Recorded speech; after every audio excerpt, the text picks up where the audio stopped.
जय हिंद, जय श्री कृष्णा। दोस्तों, मैं समीर दवंशी एक और वीडियो के साथ हाजिर हूँ। ये वीडियो भाई साहब वही वाली वीडियो है ये जो ट्विटर ने गिलगित को इंडिया का पार्ट बता दिया गया है, उससे पाकिस्तानियों की सुलग गई है। बरनौल की टैंक खत्म हो चुके हैं वहाँ पे, तो मट्टियों पे पिछवाड़ा रगड़ते फिर रहे हैं। गीली मट्टियों पे जो पानी यहाँ से गया हुआ है ना, उसमें रगड़ते नजर आ रहे हैं।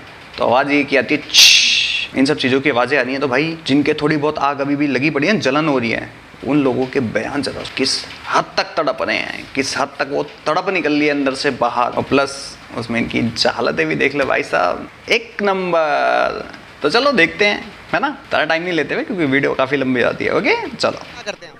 मैं शॉपकीपर हूँ, बिजनेसमैन हूँ। ज़बरदस्त हो गया सर। यहाँ पर एहतजाज हो रहा है, किस रिलेटेड हो रहा है, किस पर्पज से हो रहा है?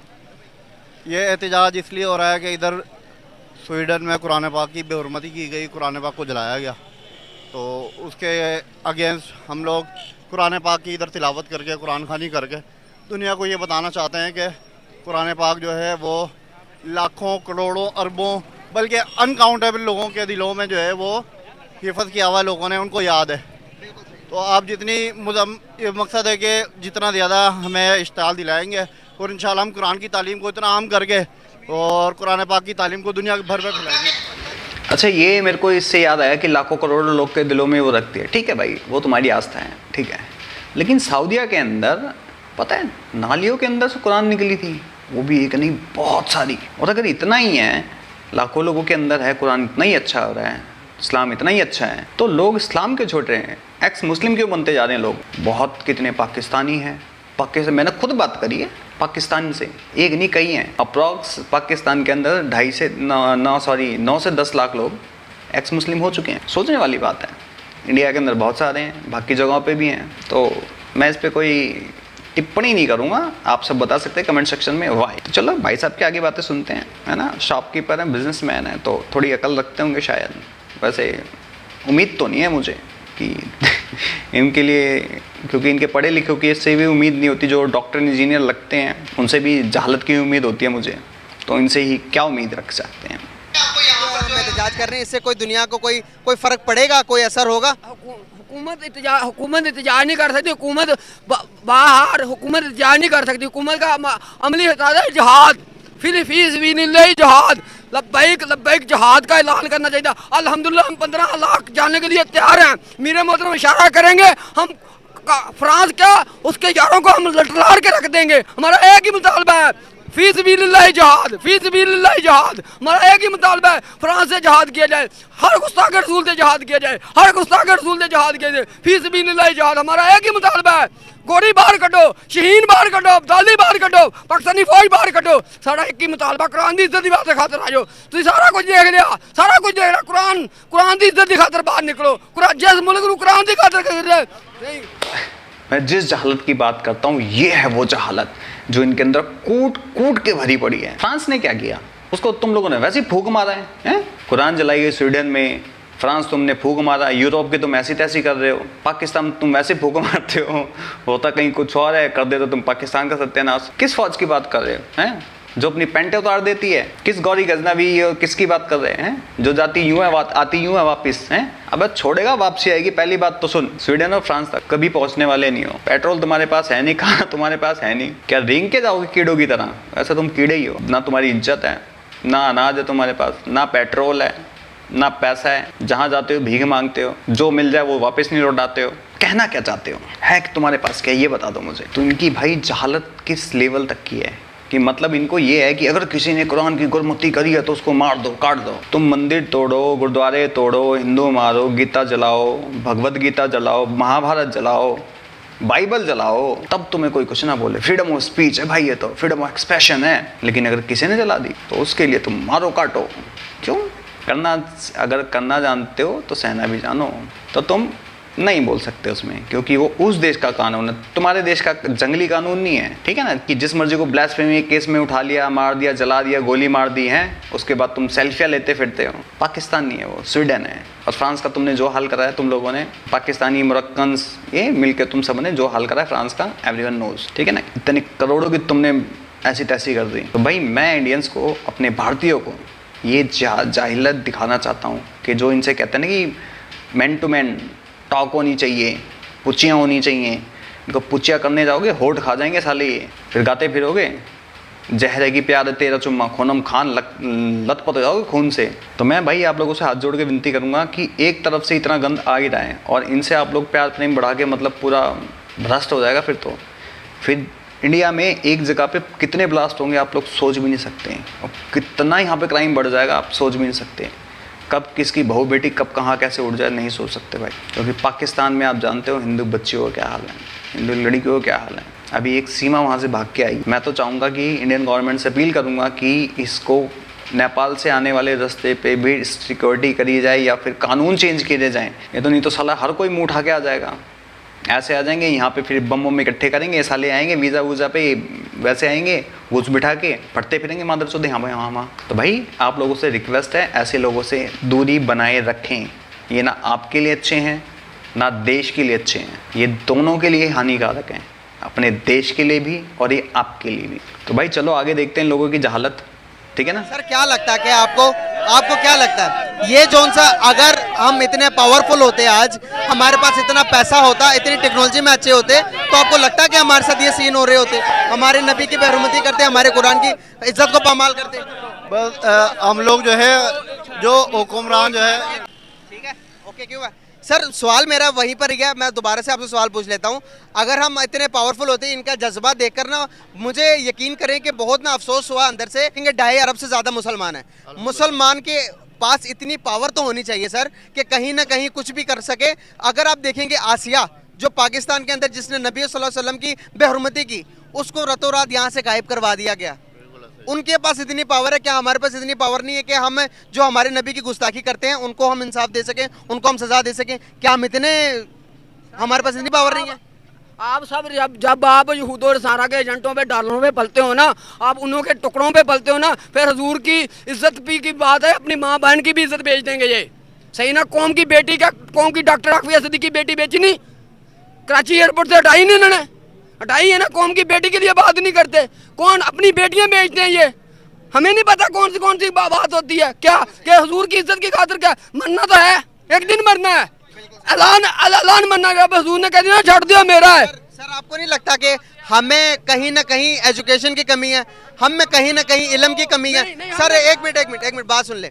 अगर हमारे पास आज एजुकेशन होती, हमारे पास आज इल्म होता, तो आपको नहीं लगता कि हम दुनिया को पाकिस्तान में बैठ के काबू कर रहे होते? सर किबला हमारे पास इल्म भी है, हमारे पास एजुकेशन भी है। हमारे जो नौजवान बच्चे थे जिन्होंने कुछ करने के लिए किया, उनको क्या किया? किसी को टीका लगवा दिया, किसी को मार दिया, किसी को गायब कर दिया, क्या क्या किया, सही ना। यही तो बात कर रहा हूँ ना, कमजोर है आप, एग्री कर रहे नहीं कर रहे कहीं ना कहीं मेरी बात से? हमें हमदोर किया जाता है, हम अल्हम्दुलिल्लाह मकसद जिंदा दिलाने कौम है। और जहाँ तक नामूस रिसालत सल्लल्लाहु अलैहि वसल्लम की भी बात हो, कुरान पाक की बात हो, उसकी इज्जत की बात हो, तो हम लोग जो है हमारे अंदर जोशो जज्बा है, लेकिन हमारे जोशो जज्बे को दबाया जाता है। हुक्मरान जो है वो, तो कह रहा हूँ दबाने के पीछे पर्पस ही यही है ना कि सर हम में एजुकेशन नहीं है, हम में सर पावरफुल नहीं है। वो आपकी बात, अस्सलाम वालेकुम, सबसे पहले मैं आपको सबको सलाम कर दूं। एजुकेशन के हवाले से आपने बात की है, देख भाई इनके पास एजुकेशन भी है, और जिनके जो पढ़े लिखे होते हैं ना बाहर जाते हैं, वो क्या करते हैं? बाहर जाके भी वहाँ पे टेररिज्म फैलाते हैं, पकड़े जाते हैं, मारे जाते हैं, वहाँ जाके भी गंद फैलाते हैं। पढ़े लिखे इनके बड़े पढ़े लिखे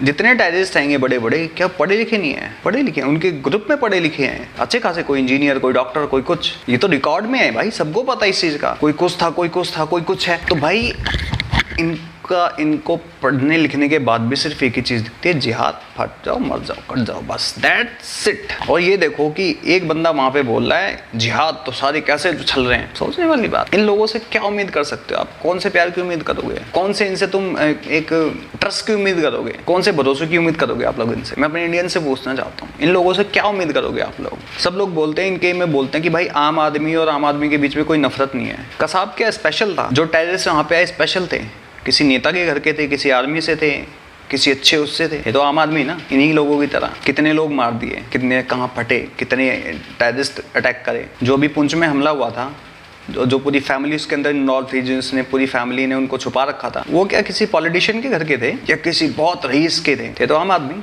तो भाई किस हिसाब से आप लोग कहते हो कि आम आदमियों में नफरत नहीं है? आम आदमियों में नफरत इन्होंने 75 साल से डाली है, अभी भी डाल रहे हैं, अभी भी डाल रहे हैं। और पढ़े लिखे साले बम बना रहे हैं, आईडीएक्स बना रहे हैं, ड्रग्स बेच रहे हैं, और जो गरीब हैंगे वो यहाँ फट रहे हैं। तो नफरत इनके हर एक तबके के अंदर है, चाहे इनकी आर्मी हो, चाहे इनका ISI हो, चाहे इनका पॉलिटिशियन हो, चाहे आम आदमी हो, चाहे खास आदमी हो। Everyone are radical person। पूरी की पूरी ये कौम रेडिकल है, पूरा का पूरा पाकिस्तान रेडिकल है। इनसे तुम शांति की उम्मीद नहीं कर सकते भाई, नहीं कर सकते। जब ये छोटी छोटी बात पे होता कहीं कुछ और है, साले अपने ही मुल्क को आग लगा लेते हैं, तो क्या गारंटी है अगर कल को तुम्हारे देश में हो और कुछ ऐसा हो जाए कहीं, तो कि क्या गारंटी है कि साले यहाँ पे दिल्ली यूनिवर्सिटी ना फूंक दें? क्या गारंटी है, बता दो मुझे। क्या गारंटी है साला यहाँ पे संसद भवन ना फूंक दें ये लोग? है नहीं है, क्योंकि अगर ये फूंकने जाएंगे, तुमने गोली मार दी तो सीधा हाय मुसलमानों के खिलाफ इस्लामोफोबिया, मार दिया, ह्यूमन राइट्स के वायलेशन हो गए, ये ही होगा। और ये रियलिटी है भाई मेरे। तो इस सच्चाई को आप लोग समझो। और मैं हमेशा जो कहता हूँ, इन लोगों से दूरी बनाए जितना रखो उतना, बाकी देखते हैं भाई। हमारा पढ़ा लिखा तबका जिसको आप वेल एजुकेटेड कहते हैं, अब आपके सामने उनका किरदार भी 9 मई को खुल के सामने आ गया कि जो पढ़े लिखे थे उन्होंने मुल्क की कौमी सालियत के साथ क्या किया, मुल्की इदारों के साथ क्या किया। अगर आप एजुकेशन पे आएंगे तो फिर बात बहुत वसी होगी और खुल के बात होगी। एजुकेशन की बात मैं इसलिए कर रहा हूँ कि अगर हमारे पास आज पावर होती, पावर एजुकेशन पावर देती है आपको, आज हमारे पास पावर होती तो क्या हम पूरी दुनिया पर होल्ड न कर रहे होते? पाकिस्तान की बात कर रहा हूँ, पाकिस्तान के आज अब पाकिस्तान के मुसलमान, हम यहाँ पर हमारे हुक्मरान इतने पावरफुल होते तो क्या किसी में हिम्मत थी? अभी तक स्वीडन ने यहाँ पर बैठकर आप देख सकते हैं कि उन्होंने अपोलोजाइज भी नहीं किया कि उन्होंने जो बेहरमती की है। क्या कहना चाहेंगे इस बारे में? सर सबसे पहले मैं बात करूंगा कि आप हुकूमती इदारों की बात कर रहे हैं, उन्होंने डॉक्टर अब्दुल कदीर खान के साथ क्या किया? वेल एजुकेटेड बंदा था, मुल्क पाकिस्तान का दिफा स्ट्रॉन्ग उसने किया। आपने उसके साथ किया क्या? जब वो बेचारा अपने आखिरी लम्हात में है, आपने उसको सिर्फ 4000 पेंशन में रखा है। उससे बड़ा कोई वेल एजुकेटेड बंदा था डॉक्टर अब्दुल कदीर खान से बड़ा, जिसने पाकिस्तान को एटम बम जैसी कुव्वत से नवाजा। आपने उसके साथ क्या किया? आपको अपनी सफों में देखना होगा कौन सा दुश्मन है जो पाकिस्तान को तरक्की नहीं करने दे रहा। ये अनासिर ऐसे हैं जो पाकिस्तान को खोखला कर रहे हैं, इनका एहतसाब होना चाहिए, हर हाल में होना चाहिए। आर्मी अगर अपना एहतसाब करवाएगी कि जो 9 मई को वाक़ियात हुए हैं, आर्मी ने किसने सफाया करवाया, तो इनका सफाया किसने करवाना है? जिसकी वजह से आपको मुल्क मिला है, जिस कुरान की वजह से आपको पाकिस्तान मिला है, अभी तक किसी कोई बड़े बंदे का कोई बयान, मजम्मती बयान सामने नहीं आया। आपने फिर क्या करना है ऐसी कुव्वत का, ऐसी ताकत का? शाहीन, गोरी, गजनवी, अब्दाली, क्या करना आपने यार? ये सारे रसूलुल्लाह के नाम पे रखे हुए ना। अरे हाय, हक दिया साले ने, इसने भी हक दिया। इसने, मेरे को लगा थोड़ा समझदार होगा, लेकिन साला इसने भी हक दिया। अब एक चीज़ नोटिस करिए आप लोगों ने, यहाँ पे छोटे छोटे बच्चे कितने खड़े और ये सब चिल्ला रहे हैं कि मतलब इनके छोटे से लेके बड़े तक में सिर्फ जिहाद भरा पड़ा है, फट जाओ, मार दो, कट जाओ। और इन भाई साहब का किस लिए रखी गई है? अब तुम चलाने के लिए उसमें तो फ्यूल चाहिए होता है, हवा से तो नहीं चलती वो भी। मेरे हिसाब से फ्यूल ही चाहिए होता है। मैं गलत हूँ तो बताना, मुझे करेक्ट करना। भाई साहब, स्वीडन, फ्रांस, US, यूरोप में किसी कंट्री को तुम लोगों की औकात नहीं है कंडेम कर सको। बोलोगे तुम लोगों की रोजी रोटी छीन ली जाएगी, पैसे सारे छीन लिए जाएंगे। अभी 3 अरब आ रहे हैं ना, 3 पैसे नहीं आएंगे वहाँ से। इसलिए तुम्हारे पॉलिटिशियन, इवन तुम्हारे किसी की भी औकात नहीं है। तुम लोग 2-2 कौड़ी में बिकने वाले हो। तुम लोगों के लिए ईमान, कुरान कुछ नहीं है तुम लोगों के लिए। तुम सिर्फ पैसे पे बिकने वाले लोग हो। तुम अपनी बहू बेटियां बेच देते हो, 700-700 रुपए में बेच देते हो, चाइनीज को बेच देते हो। तुम लोग पैसे पे बिकने वाले हो। ये ड्रामा करते हैं बस खाली ये लोग, और कुछ नहीं है इन लोगों के लिए। कुरान, इस्लाम नहीं है इन लोगों के लिए मैंडेटरीज। इनके लिए सिर्फ पैसा है। अभी इसको ही है ना जो भौंक रहा कुत्ते की तरह, इसको स्वीडन की नागरिकता दी है ना, वहाँ के जाके जूते साफ करेगा, जीभ से चाटेगा उसके गू लगे हुए जूते। ये बात सच्चाई है, ये पाकिस्तानियों की सच्चाई है। और मैंने बात करी थी ना रेमंड डेविस की, उसकी एक बार हिस्ट्री पढ़ के देखना इन लोगों ने किस हद तक क्या करा था। मैं दिखाऊंगा किसी दिन, एक बंदे का वीडियो दिखाऊंगा मैं, द लिबरल हिंदू करके एक चैनल है, उस बंदे का वीडियो जाके आप देखना कभी भी। ऑथेंटिक चीज़ें इतनी अच्छी बताता है वो बंदा, आप जाके कभी भी देख सकते हो। बहुत अच्छी चीज़ें और बहुत तरीके से चीज़ें बताते हैं, एग्जाम्पल बहुत अच्छे से होते हैं उनकी हर चीज़, तो आप जाके उनको देख सकते हैं। बाकी इन भाई साहब दिखते देते पढ़े लिखे, लेकिन जहालत इन्होंने फैला दी, हक दिया इन्होंने भी। चलो आगे देखते हैं कितनी और जहालत फैलाते हैं भाई साहब। आपने शाहीन गजाल, शाहीन, एक मिनट, आपने शाहीन गजाली अब्दाली का नाम लिया। सर क्या ये हमारे इख्तियार में है मौजूदा टाइम के अंदर? जितना हमने पाकिस्तान अभी 10 बिलियन डॉलर्स का हम कर्जाई हैं, एक एक चीज़ हमने गिरवी रखवाई हुई है। आप देखेंगे कराची पोर्ट, उसके बाद कराची एयरपोर्ट, उसके बाद इस्लामाबाद एयरपोर्ट, हर चीज़ हमने गिरवी रखवाई हुई है। सर कहीं ना कहीं हमारा ताल्लुक आ रहा है इकोनॉमी से गुजर के हम आ रहे हैं। इकोनॉमिकल हम तौर पर कमज़ोर हैं, हम पर तो हर कोई हावी होगा, यहाँ पर हमारे हुक्मरान भी हावी हैं। इसके लिए मैं कह रहा हूँ सर हमें एजुकेशन हासिल करने की ज़रूरत है, पाकिस्तान को आगे लेके जाने की ज़रूरत है। आज देखेंगे इंडिया चंद्रयान 3 लॉन्च करने जा रहा है, इतना ज्यादा तरक्की कर रहा है, हम क्या कर रहे हैं सर? सवाल यहाँ पर ये है फिर मेरा भाई। सवाल ये है कि यहाँ पे जितने बंदे खड़े हैं मुझ समेत और आप समेत, क्या हम लोगों ने लिख के दिया था कि IMF से कर्जा लें? हम लोगों ने लिख के दिया था कि आप सूद इंटरेस्ट रेट 17% उठा के 25% पे ले जाए? हम लोग, हमारा क्या कसूर है बताएं? हम सवाल आज पूछने भी- वाला है। हम तो आज भी 25% टैक्स पे कर रहे हैं हुकूमत को। छोटी सी आप एक टूथपेस्ट भी लेते हैं ना, उस पर भी आप 25% टैक्स दे रहे हैं। फिर हम लोगों को क्या मिल रहा है? एहतसाब तो इन लोगों को होना चाहिए जो इन असम्बलियों में बैठे हुए हैं, जो इस पाकिस्तान को लूट रहे हैं, खा रहे हैं और खा चुके हैं।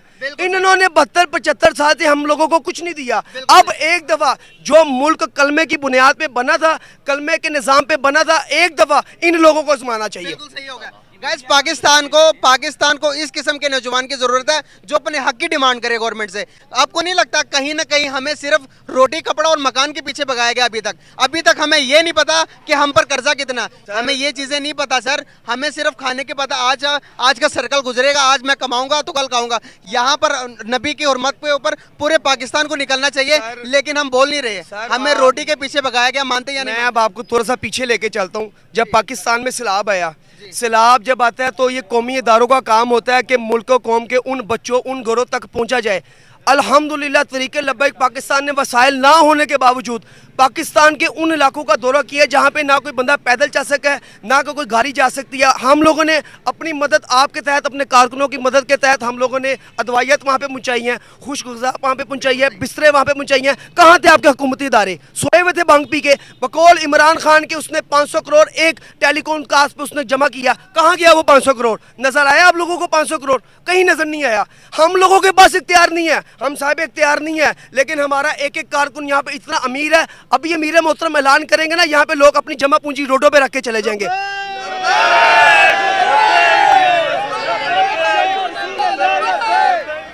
भाई मैं वीडियो यहीं ख़त्म कर रहा हूँ क्योंकि ज़्यादा लंबी हो जाएगी, बस खाली अब ये बकवास करेगा, ठीक है ना। अब ये देख लो कि इनकी जहालत किस लेवल की है, कि मतलब एक इतने से लेके इतने तक उसकी जहालत नेक्स्ट लेवल है। भाई साहब, इन लोगों से क्या उम्मीद करोगे? तहरीक लब्बैक ये वही है ना, एक हाथ में कुरान रखो, एक हाथ में आइटम बम हैं। फिर देखो कैसे तुम्हारा वो IMF कर्जा क्यों नहीं देता, रख के देखो, करके देख एक बार बेटा, पाकिस्तान नक्शे से गायब हो जाएगा। यूरोप फ्रांस को तुमने चूतिया समझ लिया क्या? वो खून से खेले हुए हैं, जंगे उन्होंने 2 वर्ल्ड वॉर लड़ी हैं, उनका खूनी इतिहास रहा है, और ये लोग उनको मजबूर कर रहे हैं उसी चीज़ पे। वो ऐसे दरिंदे हैं, वो ऐसे रावण है, वो रावण कह रहा हूँ, वो ऐसे शैतान है कि वो जग गए ना तो सच में फिर पूरी वर्ल्ड को वर्ल्ड वॉर में घुसा देंगे। वो काट देंगे केक को, उनको फिर घंटा फर्क नहीं पड़ेगा ह्यूमन राइट्स से, वो नहीं सुनेंगे ह्यूमन राइट्स की। यहूदियों को याद है ना कैसे करा था, क्या गंद मचाया था उन्होंने, कैसे कत्लेआम करा था, गैस चैम्बर में डाल के मार दिया गया था। उनकी वो सोच, वो शैतान ना दोबारा जग गया ना इनके लोगों का, तो भाई कुछ भी नहीं कह सकते। जरा फिर कोई चूं भी करके देखे ना, सीधा भेजे पे गोली नहीं तौब का गोला मारेंगे, भेजे के चीथड़े उड़ा देंगे। और जो इन लोगों की हरकतें वो करती है ना कि मिसाइल कर दो, ये कर दो, तुम्हारे बोलने से पहले पूरा पाकिस्तान साफ कर देंगे वो लोग। इन जाहिलों को इस चीज़ की नॉलेज नहीं है, इन जाहिलों को इस चीज़ का पता ही नहीं है। तो कायदे में रहोगे तो फायदे में रहोगे, समझ गए? इसलिए कहते हैं पहले तोलो फिर बोलो, क्योंकि जवान से निकले हुए शब्द, कमान से निकला हुआ तीर कभी वापस नहीं होता। और तुम लोगों की तो आदत है उड़ता हुआ तीर अपना लेने की, तो किसी दिन वो तीर की बजाय गोला होगा। तीर तो चुभेगा, गोला फटेगा ना तो चू तोड़ के चिथड़े उड़ जाएंगे, फिर कहोगे हाय इस्लामोफोबिया। तो भाई आप लोग को क्या कहना है इस वीडियो पे और भाई साहब के बारे में जो हक के चले गए, कमेंट सेक्शन में बता सकते हो। मैं समीर यदवंशी चलता हूँ, मिलता हूँ आप सबको किसी और वीडियो में। तब तक के लिए जय हिंद, जय भारत एंड जय श्री कृष्ण।